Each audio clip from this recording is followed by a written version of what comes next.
नाजरीन, क्या आप जानते हैं कि हजारों उलमा को काला पानी भेजा गया, सैकड़ों उलमा को बगैर मुकदमा जेलों में सड़ाया गया, बेशुमार उलमा को फांसी के फंदों पर लटकाया गया।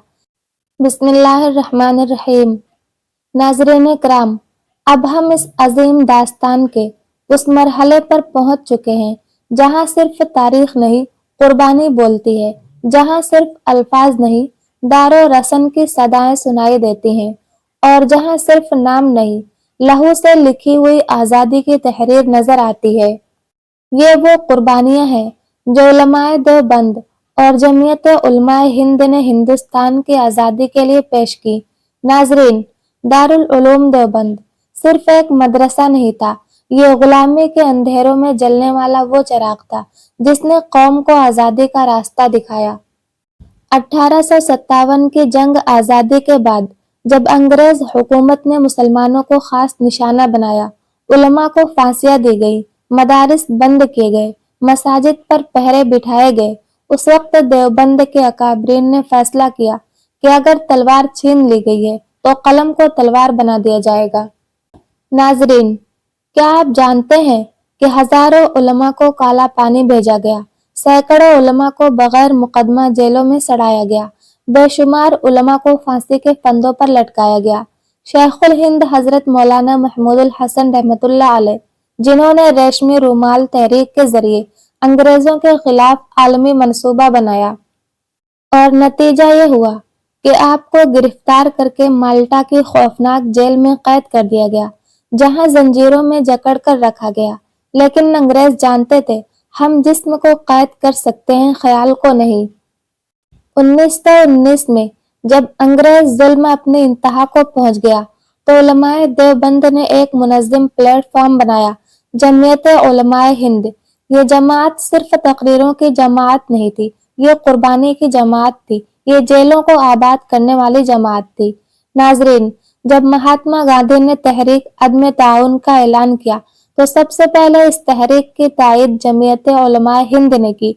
उलमा ने ऐलान किया, अंग्रेजी अदालतों का बाइकॉट, अंग्रेजी तालीम का बाइकॉट, अंग्रेजी मुलाजिमतों का बाइकॉट।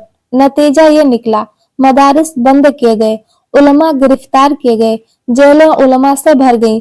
मौलाना हुसैन अहमद मदनी रहमतुल्लाह अलैह, किफायतुल्लाह दहलवी रहमतुल्लाह अलैह, अहमद साइद रहमतुल्लाह अलैह, मुफ्ती किफायतुल्लाह रहमतुल्लाह अलैह, ये सब साल हा साल जेलों में रहे, कोड़े खाए, बीमारियों में मुब्तला हुए, लेकिन जबान पर एक ही जुमला था, आज़ादी ईमान का तकाजा है। नाजरीन, ये बात तारीख का रोशन बाब है कि जमीयत उलमाए हिंद ने दो कौमी नजरिए के मुकाबले में मुत्तहिदा हिंदुस्तान की हिमायत की। मौलाना हुसैन अहमद रहमतुल्लाह अलैह ने फरमाया, कौमें वतन से बनती हैं, मजहब से नहीं। ये मौक़िफ़ आसान नहीं था, लेकिन उलमा ने सियासी दबाव बर्दाश्त किया, तनकीद सही, इल्जामात बर्दाश्त किए, सिर्फ इसलिए कि हिंदुस्तान आज़ाद हो, मुत्तहिद रहे।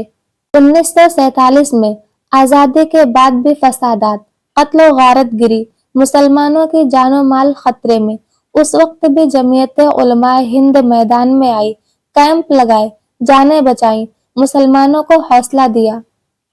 नाजरीन, अगर आज कोई कहे कि हिंदुस्तान की आज़ादी सिर्फ सियासतदानों ने हासिल की, तो ये तारीख के साथ बदतरीन नाइंसाफी होगी।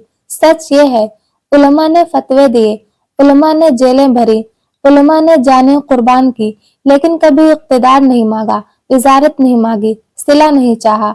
आज हम आज़ाद फिजा में सांस ले रहे हैं। ये सिर्फ एक इत्तिफाक नहीं, ये उन उलमा के खून का नतीजा है, उन माँ बाप की आहों का नतीजा है, उन शहीदों की कुर्बानी का नतीजा है।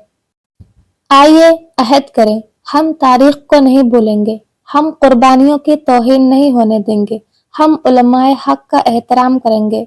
ऐ अल्लाह, हिंदुस्तान को अमन का गहवारा बना, उलमाए देवबंद और जमीयत उलमाए हिंद की कुर्बानियों को कबूल फरमा, और हमें सच बोलने, हक पर चलने और वतन के लिए कुर्बानी देने वाला बना। वीडियो पसंद आए तो लाइक करें, कमेंट करें, चैनल को सब्सक्राइब और शेयर करें ताकि ये पैगाम ज़्यादा से ज़्यादा लोगों तक पहुंच सके। जज़ाकुमुल्लाहु खैरा।